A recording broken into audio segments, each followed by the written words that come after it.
You say the Orphan Annie Ovaltine mug? Or it could be, and then again.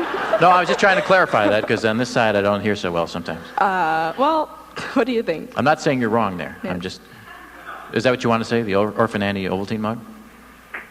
Does that sound okay to you? Is $25 too much for that? Does that sound okay to you, Nancy?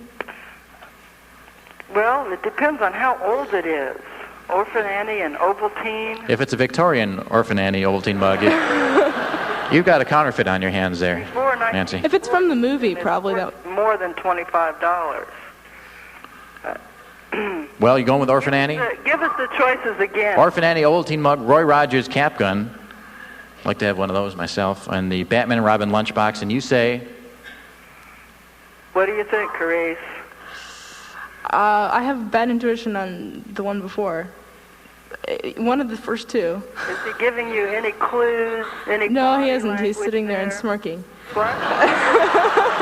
Carice, this is how I smile. All right, I'm sorry. Say your C. This is my warm smile. Should we go with A? Okay. A is right. The Orphan Annie Ovaltine mug. And you've won the What Do You Know quiz. They're going for $18 tops, which actually would be worth paying for that. The Roy Rogers cap gun goes for about $38 now, and the Batman Robin lunchbox is getting $24. So that would be the one. Congratulations, you've won the quiz. Are you excited, Nancy? Yes, this is the best thing that's ever happened to me. Wow. Well, don't worry, things could pick up. You're young yet, you know. Jim, what have they won? Well, Nancy, you've won a most sought-after prize. It's a pair of flaming hot pink Ozark flamingos from Don Featherstone of Union Products in Leominster, Massachusetts. And Carice, since we're broadcasting from a state where baseball is wildly popular, either St. Louis or Kansas City, you've won Hatman, the baseball cap with an AM/FM stereo radio and your favorite team logo. That's from Dolphin Technological Industries of St. Petersburg, Florida. And you'll each receive a gift package of Hallam's 100% natural peanut butter from Hallam's division of SSI Incorporated in Nixa, Missouri. Congratulations to you. Take that with you there, Carice. There's your peanut butter. Thanks very much for doing that. Did a good job. Nancy will put you on hold. Make sure you get that. Thanks for playing.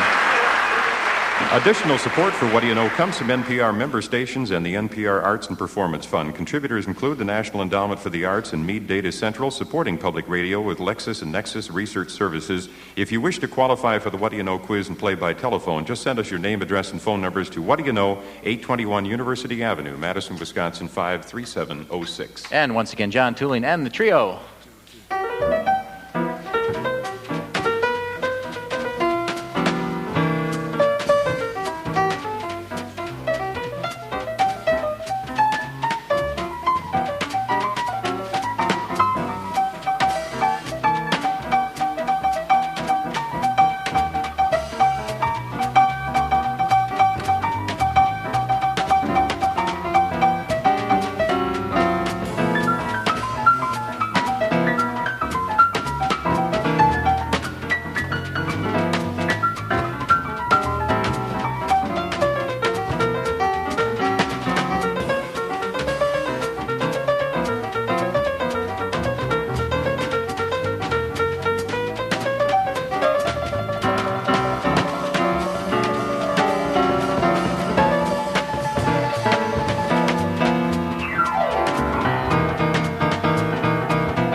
What Do You Know is produced by Wisconsin Public Radio for National Public Radio. Michael Feldman, producer. Thanks very much, Jim. And we got lots more show coming up, so don't go anywhere.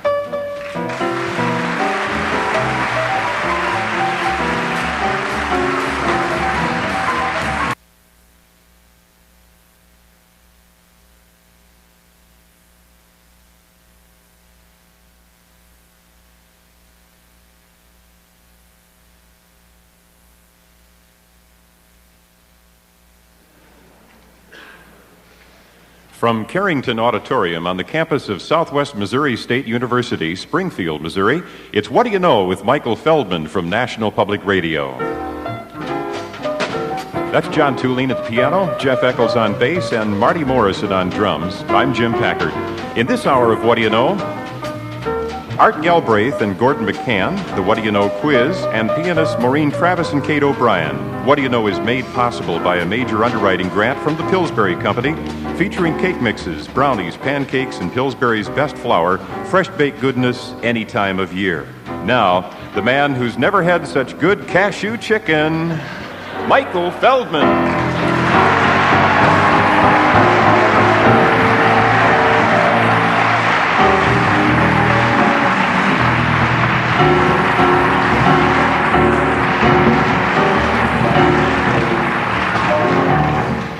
I got to admit, we haven't had it yet.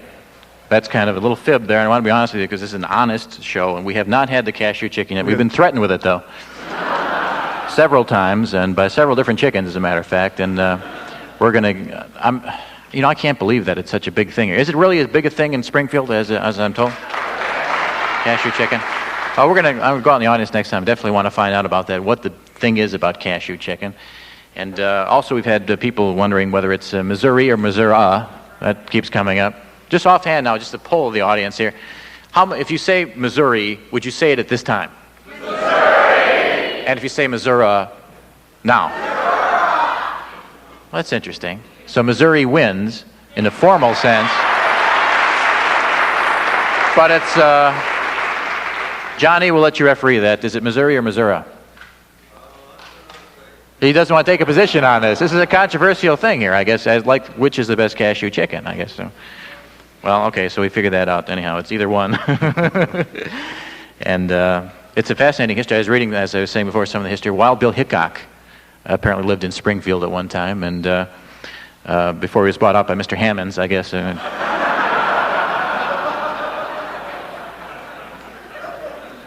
But he lived here, and I guess they call it Wild Bill because if he picked up the check, everyone went crazy or something. It was such a rare event. So. No, apparently that Hitchcock actually shot a guy in a duel here, up on the square, and then they closed it down and drove out all the businesses, is why you can't find a store in the square anymore. They shot a guy, and then they appointed him U.S. Marshal, I guess. So that was frontier justice in those days.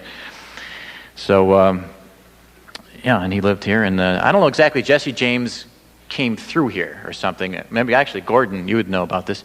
Did Jesse James actually live? He came everywhere. He's even every cave and sinkhole in the Ozarks. That's why they got his ear in one place and they got his foot in another place. And we're going to assemble an actual Jesse James, I think, before this is all over. And actually, the gentlemen we have up here now on our stage, you cannot see them because this is radio, but let me assure you they are up here on our stage live. Gordon McCann, Art Galbraith are two gentlemen who know a lot about the history of the Ozarks. Gordon, do you run that Museum of the Ozarks? Gordon? No. But you're there a lot. No, I'm not there. He has nothing to do with the Museum of the Ozarks. I support the Museum of the Ozarks. He supports it, and we all support the Museum of the Ozarks. I want that. But you are a lifelong resident of the area, and you know a lot of the history. And well, by osmosis. By osmosis. If you live somewhere all your life, you're bound to know something about it. Yeah, and I guess you soak it in after a while. And in Art, you're also a native of right. You grew up on the James River, is that right? Right. Is that fiddler country around there? Art? Pretty much, yes. Yeah. You go back, there's a long line of fiddlers in your family. Right. 4 generations. 4 generations. Mm-hmm. So it's passed on from father to son. Yeah. Pretty much. And but how the music is what? Scottish, Irish? Mostly, yes. In this part of the country, yeah. British mm-hmm. British Isles. British Isles. Mm-hmm. The British Isles. And so when did the Scotch and Irish move in the Ozarks? What period was that? About the 1820s on in then. The 1820s. On up, yeah. Mm-hmm. And they brought their music with them. Mm-hmm. You couldn't carry a piano on a horse, so they brought the fiddle with them.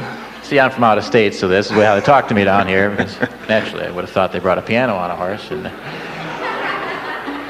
you can always spot the out-of-staters, pretty much. Huh? Mm-hmm. Now, is this music still alive in the hills? Oh, yeah, very much so. Yeah. Very much so. Still a lot of square dancing, a lot of music parties, a lot of jam sessions, we call them. Yeah. Oh, we call them jam sessions now. Huh? Oh, yes, yeah. Mm-hmm. They still have the old-fashioned house party, that sort of thing? Yes, uh-huh. Mm-hmm. Oh, that's great. And we have an example here. What is this you're going to play for us? Oh, we were going to play a pretty sedate tune, but it was very traditional, called The Flowers of Edinburgh, but this is such a wild crowd, we thought we'd better speed it up a little bit. So we'll play one that if you were in the British Isles right now, it'd be called Lord MacDonald's Reel, but this will give you something to think about, and this part of the country is called Leather Breeches. Okay. Gordon McCann, Art Galbraith.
We can't let you get away with that. We can't. That was too short, so we got to get another one here, right? We're going to hear one more tune here from... We'll play The Flowers of Edinburgh. That's a very, very traditional song. All right.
Art Galbraith, Gordon McCann.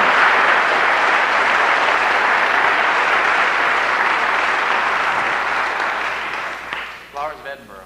I asked him, of course, if that was Scottish. You know me. Not that I'm not hip to this kind of music. I thought it was beautiful, though. Enjoyed that. Pat Hughes is here. And where is Pat Hughes? Special recognition, I think, for her tenacity in getting to this show. It wasn't easy getting tickets to this because he did it, yeah. Now, how many calls did you make? I think 270. 270? Right. Is that long distance or? No, that was close. It took 45 minutes. You made 270 calls, and you got it on which call? 171st. I guess you would have got it. Makes sense. You got it on the third call. You probably wouldn't have called another 267 times. And your wife is Pat. What's your name, sir? Jim Hughes. Jim Hughes. And what is it that made it so important for you to be here? Well, we just thought we'd want to see the live action. Yeah. Have you seen any yet? Because I have. I've been here the whole time. I haven't seen much. I don't know. No, we've seen plenty. That's good. Good show. Yeah, well, nice to have you here. And Pat, nice to have you here. Thank you. It was automatic redial is how he did it. Oh, automatic redial. Well, then I'm not impressed, see? And you came and took back your Archie comic book, isn't it? Where is it now?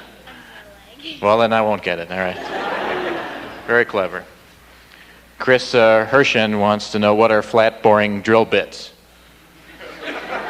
I'd say they're flat, boring, whatever they are, and Chris, so forget it. We're not going to talk about it. Okay. Carrie McGrath is here, an archaeologist from New York who loves the Ozarks. Now, that must have been quite a transition. Now, let's see how she made that transition. Okay, I'm just going to scoot over here. Where is she? Did I run past her? Oh, okay, all right. Let me get past her. Hi there, little one. Are we teething? Or are we serious? Oh, grabbing the mic. Can you slobber in the mic? Each week I get a different baby to slobber in this mic. Yes. Tickle his little Oshkosh tag there and see if he does anything. Cute. How old? Thanks. 7.5 months. 7.5. Leave the mic. No. Let go of the mic. He was born in Madison. Oh, born in Madison. That's cute. Okay. Oh, there was a noise. Okay, now let go of the mic. Let go of the mic. Now, where's Carrie McGrath this year? Hi, Carrie. How are you? Fine, thank you. Now, was this a big Did you live in New York City? In Scarsdale, which is a suburb of the city. Yeah. And I came to Missouri because of Missouri's archaeology, as a matter of fact. So I truly dig the state as a whole.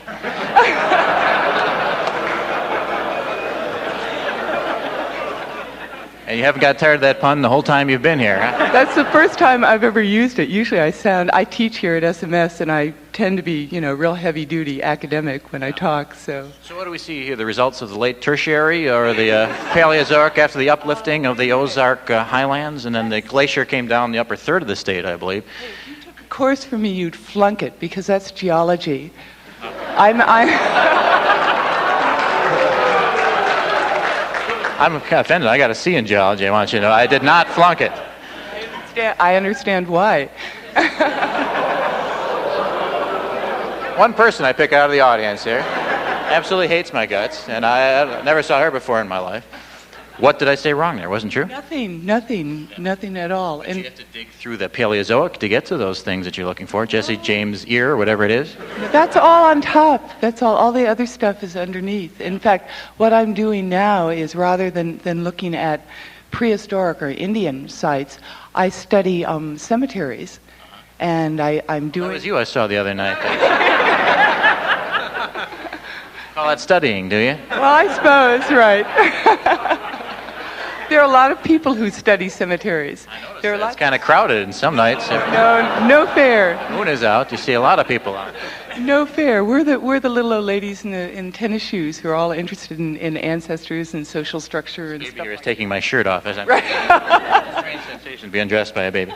Do you want the cards? You want the microphone? What do you want from me? Get your own little show. Don't you know it? Well, I have to go because the baby is grabbing everything I have here. But it's nice.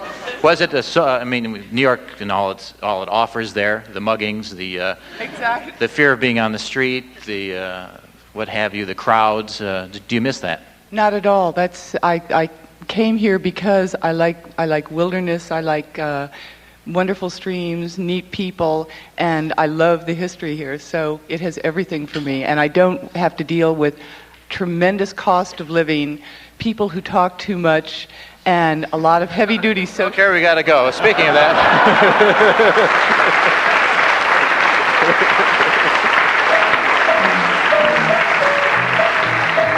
I can see why you wouldn't want to deal with that. There wouldn't be time, really, for both of you. Boy, ask her a simple question, and she launches into her... defends her doctorate and stuff. What's in the bag here? Oh, I have some goodies for you. They're indigenous. I can't even spell it or say it. Not silk shorts, are they, in baseball cards? No, these are things from the area. We thought you'd like to have a memento to remember it. They're indigenous? Yeah, they're indigenous. That's the word. Okay. First of all, this is today's paper. I had to read it first, though. Yeah. Waiting for line. Thanks very much. You're welcome. And then, so it's Branson, not Brandon. We have the... I made one little mistake. Let's go. What else in the bag? 1989 Visitor's Guide. Yeah. Then we have some nice, because it's a food-oriented show, B&J barbecue sauce made in the Ozarks to go with that bologna you had last week. Yeah, very nice. Okay. B&J barbecue sauce. Thank you. Put this here for a moment. Nice. Last but not least, just in case you get out in the woods and cemeteries, we have our official lye soap, Chigarit, right here. And it says made in my house of pure tallow, rainwater, olive, coconut, and soy oils, lye, plus essential oils, spices, and emollients. And this keeps bugs off you? Yeah. You wash the bugs in it, or what is it? Ozark Mountains, anyone use this here? Do you just tape this to you, or what? No, you take a bath in that if you get bit by chiggers and ticks, yeah. Okay, well, actually, I got some mites on my desk, too. No, those were sea ticks. Yeah. Those are real That's what I meant to say. I get everything wrong around you. I think it's the nearness of you. Okay, so I put this? Yeah, this is for you. Okay, put that all back in the bag here, and I'll take that. Oh, there goes the baby now. He misses the mic. See, let's try. Excuse me a second here. Here's the mic. There. Better? Yeah, I'm happy now, aren't we? Oh, now we're going to eat the mic. Okay. I'm going now, but I'll be back someday. Someday I'll be back to your town. Okay, so that works. Try that at home. Use a microphone if your child is teething. Oh, see? Take it away. Well, I can't stay there all day. I mean, other things to do here. It's like I'm nursing or something. I can't believe it. Glenn Davidson asks a fascinating question here.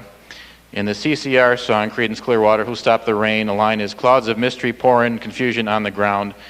To what is the author alluding? I think it's rain. It's rain. You could have said it's raining, but it's not nearly as dramatic. So Glenn, just keep those to yourself in the future. Bill Hauser is here. Where is Bill? I said you were here, Bill.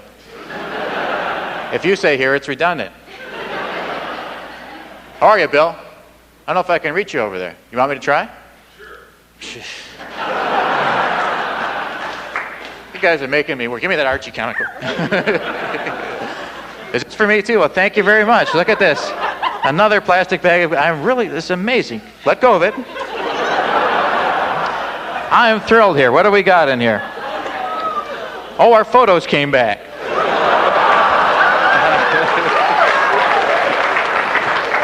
I was wondering what happened to these. Let's just see if they all came out or not.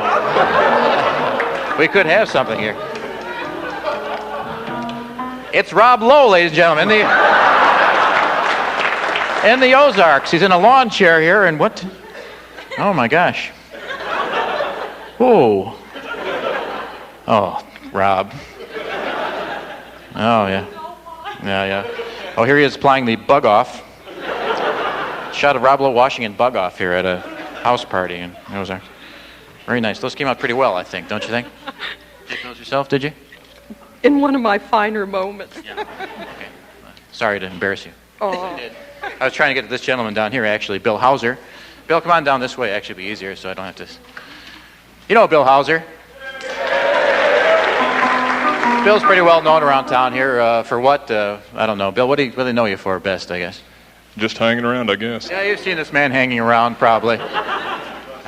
Looks kind of familiar. Yeah. Just kind of average. I've seen you. I just can't remember where it was. Yeah. You don't do the Channel 3 news, do you? No. That was Steve somebody. Steve Grant. Yeah. Right, and I'm Morton Downey. Thank you very much. Bill Hauser, Springfield Mo. Do you know, you want to know about what? Click and Clack. Do you know Click and Clack? Did you know that it's one guy? This is a little-known fact. It's one guy, and he's not even Italian. And he does both voices. It's like Beanie and Cecil. It was one guy. In fact, the same guy who did Beanie and Cecil. I don't know if you noticed the resemblance between Beanie and Cecil and Click and Clack on it, but it's exactly the same. And he knows nothing about cars.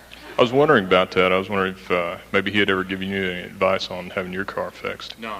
Well, he told me to take the wheel off to change the oil filter, so I immediately assumed that maybe he wasn't for real or something. But I've met the guy. He's like a tall, blonde guy.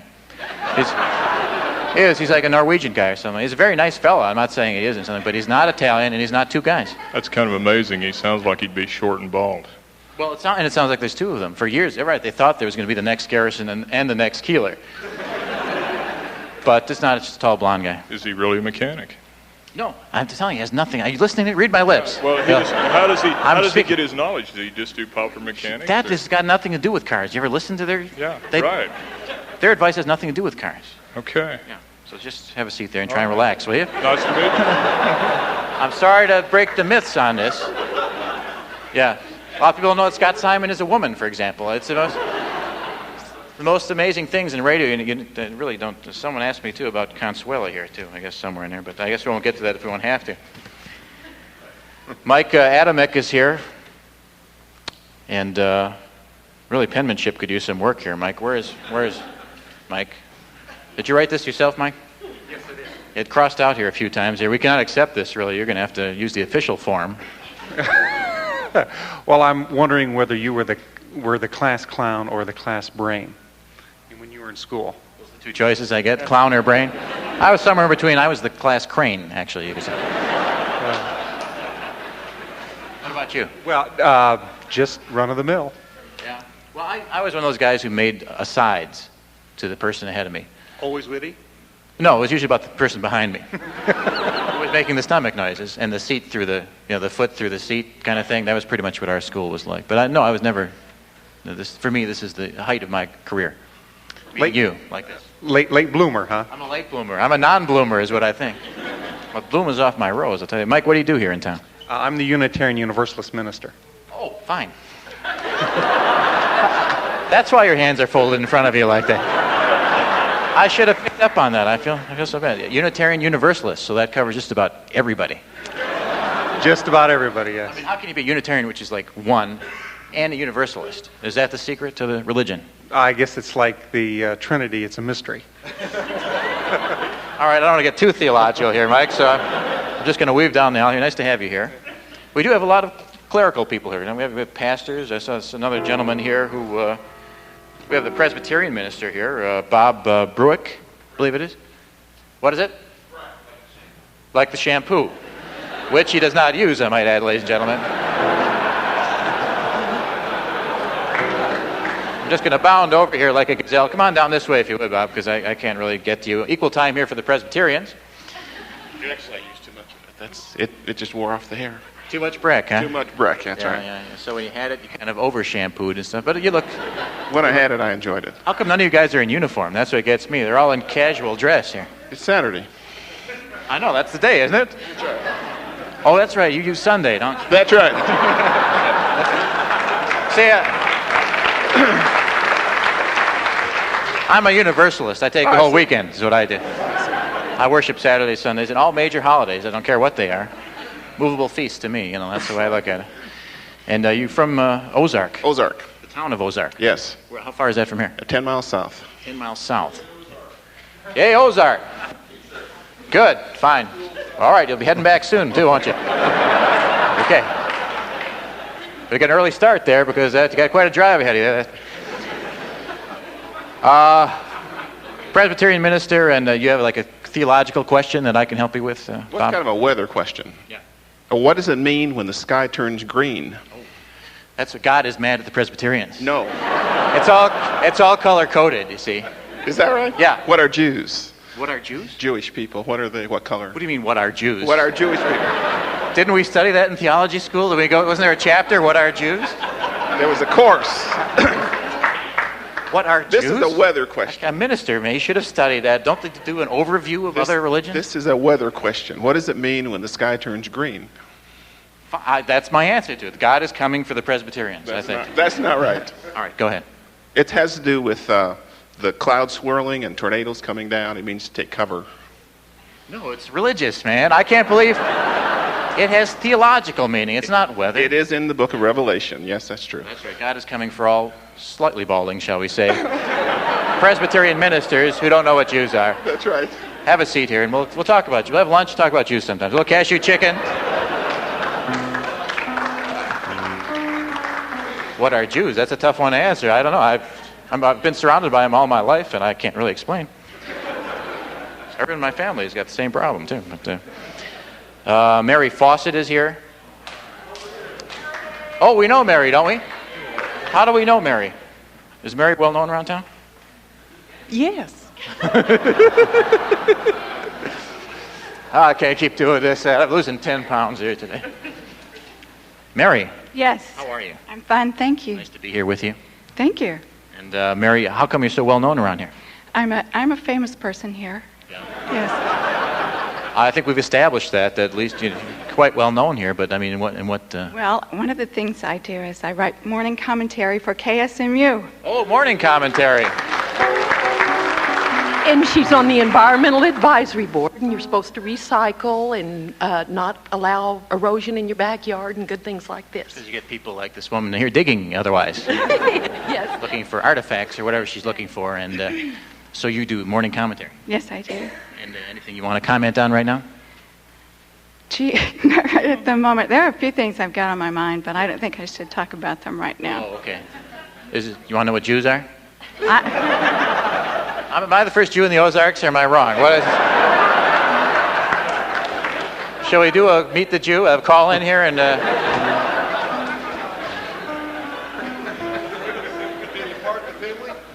Can I part the Findlay?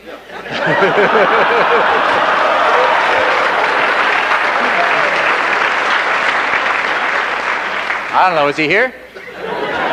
I'll try. Give me a dull knife and we'll try. I don't know what they're talking about there. Just have fun with the foreigners. Mary, you have a question I can answer for you? Well, I asked you if your wife's name is really Consuelo. Is it really? And is your name really Michael Feldman? I'd say yes and no. Thanks for asking. Oh. Nice to meet you. I've always wanted to meet you because I just heard about you and I thought that's Mary Fawcett. Mary Fawcett, ladies and gentlemen. Okay, where are some people here from? We haven't talked about other parts of the state. Anyone want to represent their town here for a moment? From where? Highlandville. Highlandville, where's that? It's Highlandville, okay. You hit a nerve there. All six of us are here. It's about 25 miles south of here. 25 miles south. Right. Best known for? The packing plant, I suppose. They kill a lot of cows and horses. Packing them in down there. Right? Yeah, in Highlandville. Highlandville. Okay, we got Highlandville. Anyone else want to represent their town here? Beg your pardon? Hartville. Hartville. Mm-hmm. And whereabouts is Hartville? About 50 miles east of here. County seat of Wright County. County seat of Wright County. And what was the most notable thing about... It's the county seat of Wright County. County seat of Wright County. Okay, we got, yes. Rolla is here. Okay. Mm-hmm. There's a large group from KUMR and Rolla here. The University of Missourah has a campus there, the engineering school. Can you talk a little quieter? Is that possible? The children say that I talk very loud. Well, that's around them. I'm sure you do. That's motivating, though. Yeah, we stopped in Rolla. We saw McNutt Hall, and then we left immediately. But we're coming back. We just didn't have time, really, to do the whole tour of... That used to be a beautiful lot with trees and an old house when I first moved to Rolla. Yeah, we were just going to the Hardys, so I really didn't have time to get too philosophical about it, because we've been on the road for like 17 hours with these guys and in one van developing camaraderie. But next time we'll spend a little more time in Rolla, I think. Just the family. Does your mother actually crank it up around the house? Yeah. A lot. So this is just her public voice, right? Mm-hmm. Good. You'll hear about that. Good luck to you.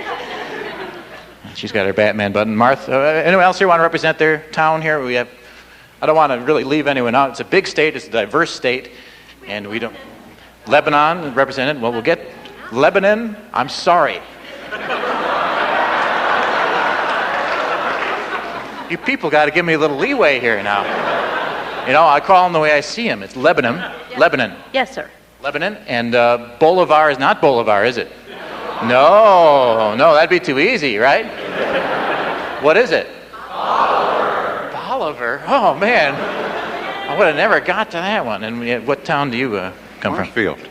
Marshfield. Yes. How far is that? About 20 miles. 20 miles, and Marshfield is notable for... 2 casket companies. 2 of them? 2 of them? People are dying to get there. 2 casket companies. It's amazing that a town can support 2 casket companies. We ship them out.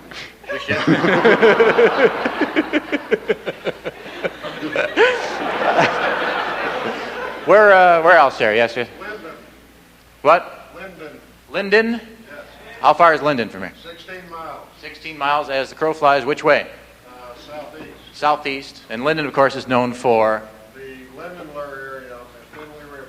Oh, the Findlay. It's on the Findlay. So if I parked the Findlay, I'd probably go down to, Branson. Nice to have. Oh, this is Ken from the car wash. One of our early notables on the show. Ken called in about 600 times in our show from the car wash in Branson. Never got to play the quiz until one time he finally did. And then we never heard from him again.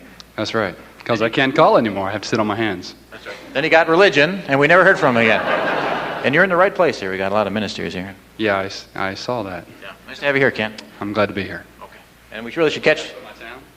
Oh, I'm sorry. I knew the car wash. That's why I was saying, yeah. I just got carried away. Yeah, go ahead. It's tourism is a big industry down there. Okay. Actually, we're heading down to Branson. We're going to the Japanese guy who plays the fiddle while hanging from a glider. Typical. It's just what you associate with the Ozarks, so I thought we definitely want to see that. Yes. Clever, Missouri. Clever, Missouri. Now, there's one of those names. You know how Clever got to be Clever?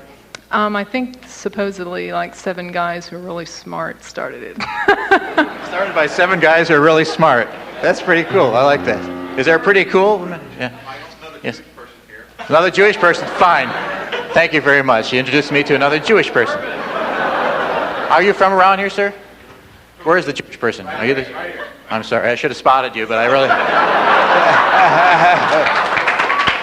Sometimes it's hard to tell. Oh, yes. Yes. No, I'm not. I'm originally from New York. Okay, fine. Wait, are you living down here now? I think so. Last time I checked. It's funny, you blend right in. The accent is gone entirely. Now that they know I'm Jewish, I might not be living here any longer. So. Yeah, but it's hard to burn a Jewish star in a lawn. You ever notice that? They keep flopping over. You know, it's been and they will not stand. You really got to... Yes, hi. You got the camcorder going there. You getting the show pretty good now? Would you like a close-up here? Can I just... Let me zoom in. Okay. Got it. Okay. Give him the old CBS eye routine there on his camcorder. Any other towns here that we want to... Yes. St. Louis, I've heard of, yeah. The Bowling Museum. Great place. Yeah. Been there, yes. Bolivar. You're from Bolivar? I am from Bolivar. Now, who started Bolivar, do you know? Why does it have the name Bolivar? It's named after Simon Bolivar.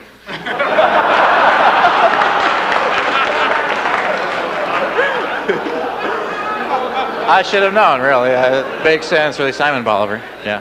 And Simon says. Yeah, okay, so it's named after Simon Bolivar. Well, that's a good answer, I gotta admit that. And here's a man who's being forced to wear his Father's Day tie. It's a fish tie. Either that or he's actually got a muskie wrapped around his neck, which is possible. Is that a muskie? What is that? No, that's from the Bass Fish Shop. It's a real bass tie. Actually, it came from Silver Dollar City. Is that right? Yeah. Right. It's very lovely. Ever going to wear that again, you think? This will be probably the last time out. It's Father's Day special here. Who gave that to you? My daughter, Kathy Boyd, and my son-in-law, David Boyd. Yeah. And who are you, sir? I'm Vincent Tyndall. Vincent, I don't know if the people here can see your fish tie, because we're on radio anyway, but people in the audience really should see. Very large. Did anyone get, thank you very much, anyone get a worse tie for Father's Day? Okay, that's the record holder so far. Now here we have one minister actually in the appropriate garb. He's not out of uniform. I like to see that. How you doing? I'm fine. I'm glad to see that you dressed for this. Well, okay. What are you? He's a member. It's the quiet church. They don't talk much there. Nice to have you here. What church do you represent? My name is Father Gregory Zatina, and I'm from Holy Trinity Catholic Church. Holy Trinity Catholic Church. Nice to have the Catholics here. We've got the Catholics, the Presbyterians, we've got the Universalists, the Unitarians, and the Jew. So I guess we pretty much run the gamut here. Yes? I was on your show in October, and I won fabulous prizes, and I looked for my Life is a Beach button that I won. I don't know what I did with it. You don't wear that on your jacket here, do you? Well, I did the Sunday after I won, and when it finally came in the mail, and I was surprised to see your face when I got the card, and I said, well, that's who Michael Feldman is. And I wore that, and I think I threw it away. Oh, yeah. Nice. Thanks very much. Nice talking with you, Father.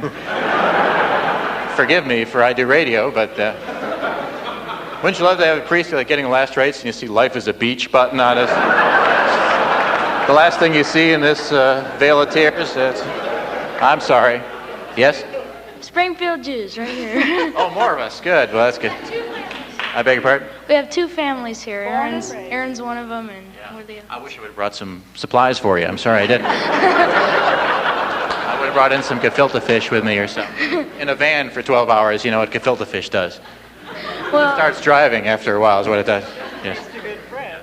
no. Fine. Oh, it's great. You just really, you've been out of contact with your people too much. Don't give up your roots. Gefilte fish is very important. We got to go ahead here, I believe, and do some more show.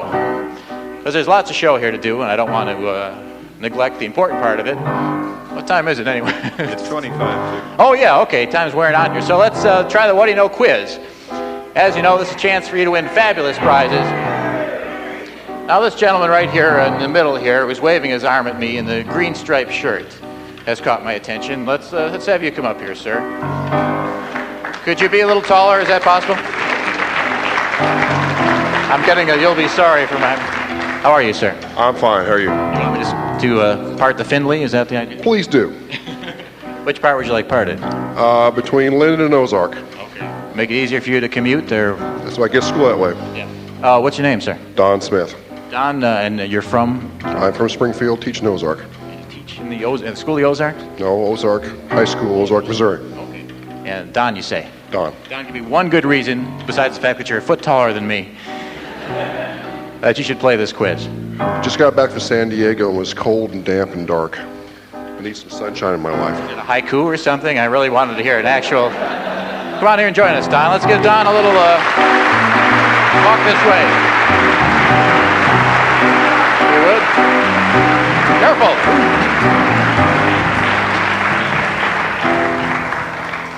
All right. Nice to have you here, Don. Thank you. And what do you teach at Ozark? I teach careers program, government, and geography. All those things, huh? Most of the time. Yeah. You ever confuse your subjects? And yes, occasionally. You ever confuse your students, for that matter? I'm always confused. That's why I teach. How long have you taught school? 18 years. 18 years. Have you gotten it right yet, or? I'm still practicing. Yeah. And how big a school is Ozark? The high school has around 678 students. Oh, that's a pretty big school, actually. Is that consolidated from all around there? Yeah, it was probably 20, 25 years ago. Yeah. Are you from the area originally? Or? No, I'm from Washington, Colorado, South Dakota, Wyoming. Uh-huh. What happened? Your past catch up with you in all those places? My father was a mining engineer. Oh, so he moved around, and was he here for the lead mining then? Yes, correct. Is that still going strong, lead mining? It's kind of died out. Yeah. What was it, the French came looking for silver, found lead, and got the lead out, right, basically, and then we got the French out, and pretty much. Correct. All right, Don, well, it's nice to have you here. You know how this whole thing works? Yes, sir, I do. Okay, don't call me sir, please. It makes me feel so odd. Call me Mike. Okay, Jack. All right, Don, excuse me. Someone out there plays along with you. What's our number here, Jim? Our number, Mike, is area 417-836-6638. They can call, collect. All right, and here's a question here that actually has to do with Missouri, strangely enough, or Missourah, if you prefer here. We want you to give me an equivalent of this particular sentence.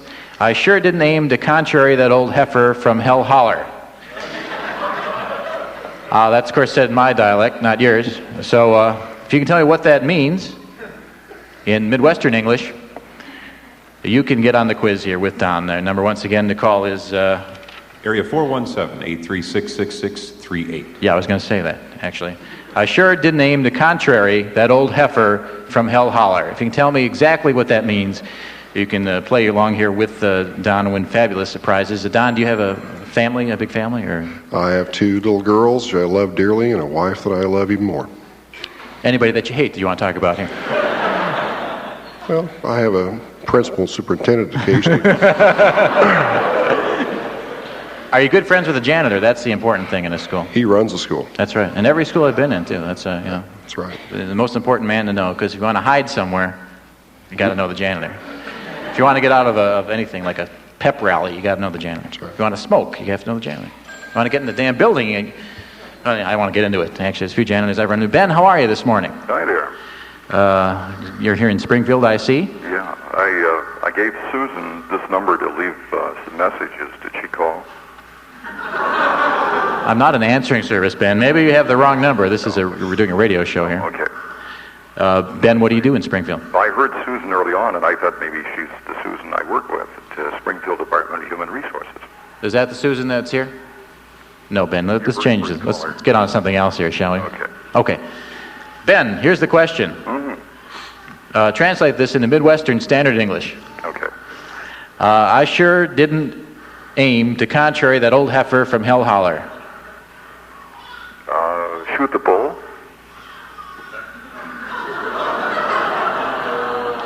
Shoot the bull? No, I'm afraid that's not acceptable. No. Sorry, Ben. Okay. Try us again, though. All right. That's not soon, of course. But let's go to Charlie, also here in Springfield. Hi, Charlie. How are you this morning? I'm fine. You having a good day so far? Yeah, are you secretly here to apply for our police chief job? No, I'm not looking for anything in law enforcement, to tell you the truth. Well, it was open here, and for 3 months we haven't had one. I just wondered if you were secretly here for that.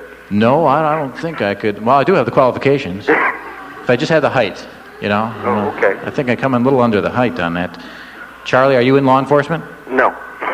Are you running from law enforcement? No. Is law enforcement on your mind? No. Okay. What do you do, Charlie? I'm a clerk, and dispatch clerk, and a part-time sports announcer. Part-time sports announcer. Yeah. For the Bears? No. The Lady Bears? No. For just a little sports show.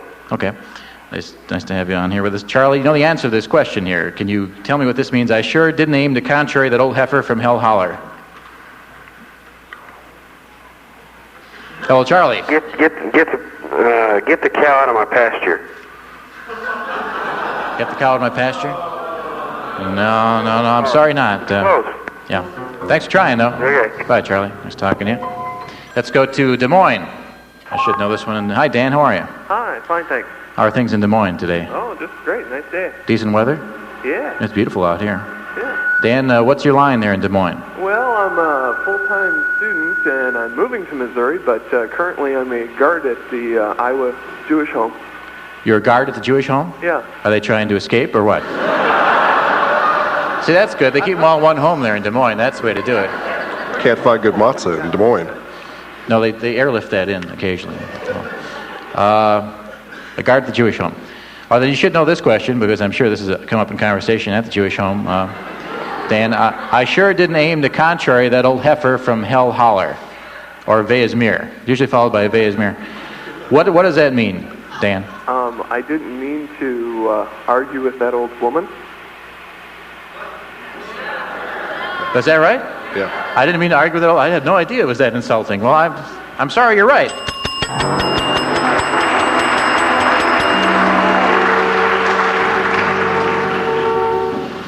I had no idea that's what it meant. I thought it was a farming thing or something. All right, well, I'm learning something every day here. Congratulations, Dan. Thanks. How'd you know that? Just been Midwestern all my life, I guess. So. Yeah, all right, just horse sense, huh? Yeah. Or heifer sense, I guess you said. All right, Dan, this is Don. Hi, Dan. Hi, Don. Dan. How's it going? Talk it over a little bit to get some rapport going here. Come out of the Ozarks. Beg pardon? Come out of the Ozarks. Treat you right. Okay, sounds great. Well, I'm moving to St. Louis next month, so. Oh, I'm just going to lean back here. I want you guys to get to know each other, because I think that builds kind of a better program that way. So, whatever you want. Pretty much through?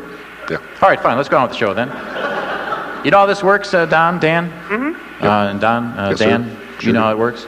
And the two of you collaborate, get 3 right out of 5. You win fabulous prizes. And Dan, I'll let you pick the first category. What would you like, Dan? Well, let's... Current events, people, places, things you should have learned in school, science, or odds and ends.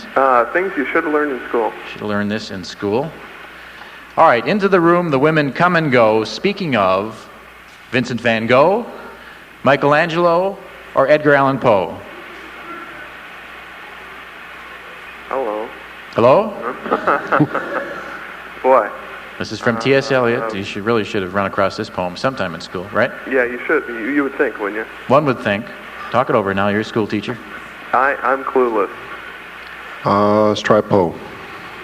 Poe? Yeah, Poe. Oh, we don't like Poe, huh? Michelangelo? Into the room, the women come and go. Speaking of Vincent van Gogh, Michelangelo, or Edgar Allan Poe, and you say? Try Michelangelo. No. Talk it over now. Now, please, we'll have to evacuate this auditorium. Edgar Allan Poe, Vincent van Gogh, or Michelangelo. Let's go with Michelangelo. Yeah, okay. Michelangelo is right, strangely enough.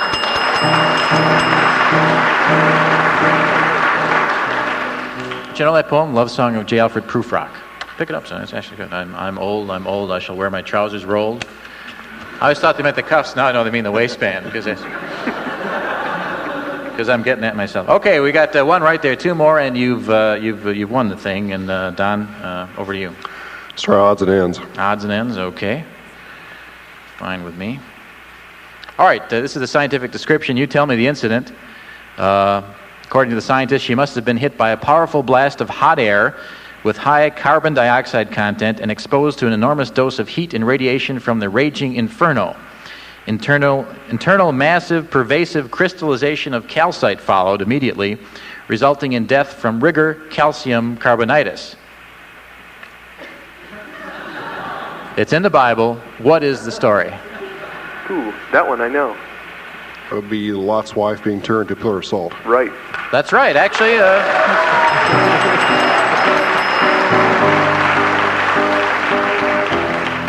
now, doesn't it make you glad that scientists didn't write the Bible? That is not very beautiful writing, I don't think. My second choice was she had cashew chicken. Can you be turned to calcite for eating cashew chicken? I guess the MSG probably would do that to you. Same effect. Well, you've got two right here. This could be it for you here. And Dan, it's back to you. What would you like? Well, what are the categories again now? I forget, actually. We have current events, people, places, and science left, I believe. Oh, well, science. Well, of course. All right, how long does an eyelash last? This is multiple choice. Is it the blink of an eye, 6 weeks on average, or up to 5 months? I would say probably up to 5 months, wouldn't you, Don? Sounds good, Dan. Okay. That's right, up to 5 months. You won. Well, how about that? You won 3 straight, which puts us at an interesting point, doesn't it, Jim? That's right, Dan and Don, or Don and Dan. You can elect to stop right here and take the prizes you've won, or you can go on and you can try for our Horn of Plenty.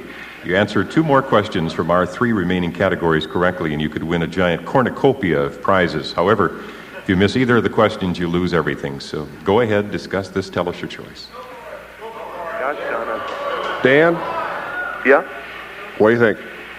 I've always dreamt of pink flamingos, but that. Always? Really? Yeah, but the chance of going for a cornucopia of an entire bevy of wonderful prizes is simply too. Dan's getting worked up here, isn't he? Yeah. Kind of slow there in Des Moines at the Jewish home, isn't it? Well, yeah, pretty much. So you're going to go for it? Is that what you're telling us? Well, if Don's up for it, I am. All right, let's do it. All right.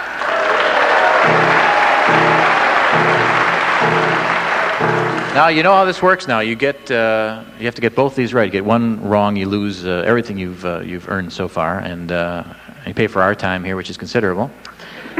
So what's it going to be? Well, I picked the last one, didn't I? Down over to you. We have, I think, current events, people, and places left. Let's try places. Places it is. All right. All right. Sportin' Norton. Someone knows who this is. So I hope you get... Snorton. Is it Snorton or Sportin'? Snorton. I'm thinking of someone else. Snortin' Norton is no longer humping to please along Route 66. Someone gave me this question. They said you would understand. I have no idea what I mean. And I assume it's all right to say this over the air. I already did, so... but he's not forgotten either. Who was he? He wasn't like the dragon on the side of the Campbell's transport service. Camel and on the Campbell 66 Express trucks. That's right.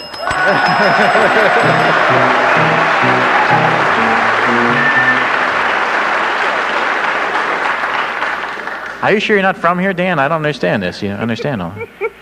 No, I just, you know, that's He was the Camel was on all those trucks for years, right? I've seen those around, and much missed, as a matter of fact. True.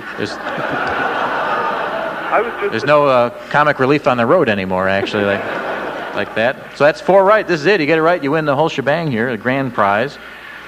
And so we're getting those Dodge Caravans right now out in the parking lot. I wanted the Kraft or slices cheese. of cheese. Yeah, you get your choice of either one. that good government cheese. All right, so I guess it's back to back to Dan. Back to Dan Okay. in Des Moines. What'll it be? I believe, well, we have current events and People. Let's, how do you feel about current events, Don? Yeah, sounds Okay, good. current events. All right.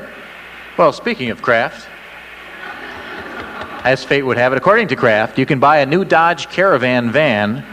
This is multiple choice for $17,000, $13,900 with dealer incentives, or $250 and cheese slices. There was something weird about that. Something about half of a van on a coupon and the other half fit a car or something weird like that. The retail value was $17,000. $17,000. But According to Kraft, you can buy a new Dodge Caravan for $17,000, $13,900, or $250. I don't know, Don. What do you think? 17,000. That, of course, is the retail price of the. Well, according to Kraft, you can please. They would give you 250 if you would take it. They estimated the retail value at 17,000 for the van. All right. Well, this is kind of a funny way of getting at that. See, a little humorous, tongue-in-cheek here. So your answer actually would be then we're not talking retail price. We're talking the value according to Kraft. According to Kraft, cheese $17,000. Yeah. You want to help him out on this a little bit, Dan? Here, let's talk this over because you do have the rapport going here. And Well, I think the 17,000 is too obvious with the Kraft, and so probably the 250. I mean, because it's the most. They would give you 250 if you would. They'll give you the 250. Would give you 250 if you turn in your 2 coupons. Yeah. Oh, so is that it? So I guess are we getting at that? You think? Yep. So you would say then 250. 250 is right.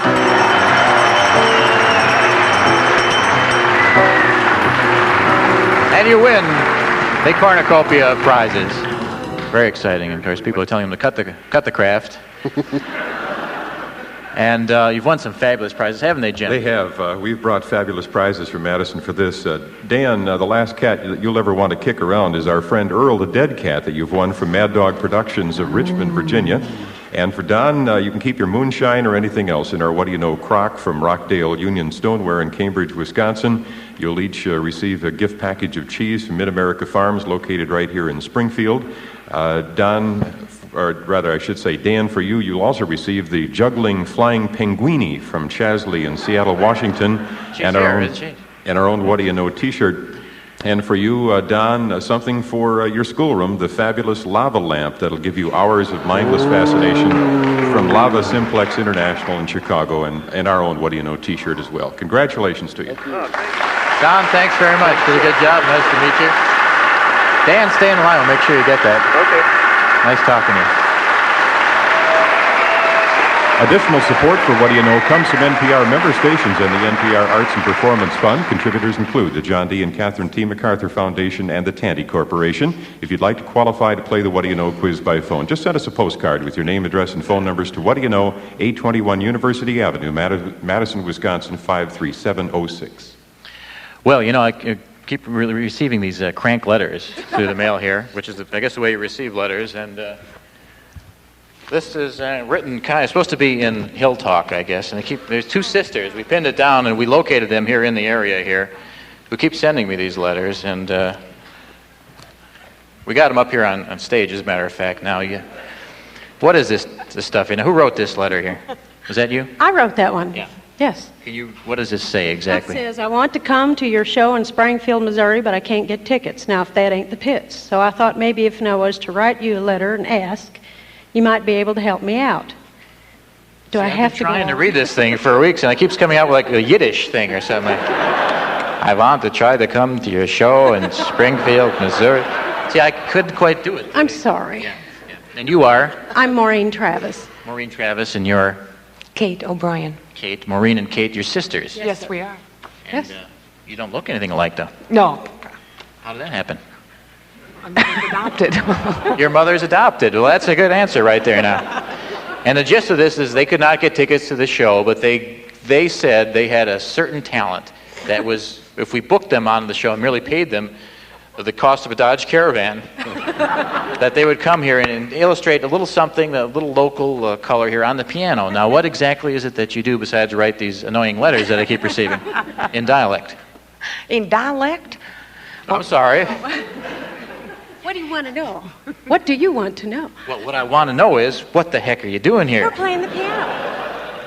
We're going to play the piano. Now, you can do a rag for us, huh? A Scott Joplin rag. Scott Joplin is originally from Carthage, Missouri, which is... Is that before they leveled it or after? After the Greeks. After the Greeks. Okay.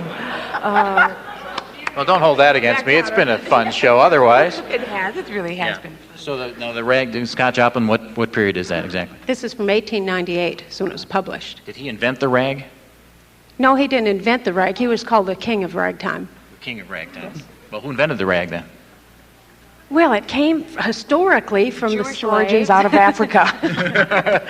Jewish origins out of Africa. Okay, that's great. Now, you play this four-handed here, don't you? Yes, We each have 4 hands. It's kind of amazing. So all 8 hands, if you, Kate and Maureen, take it away. A little Joplin rag for you on the piano.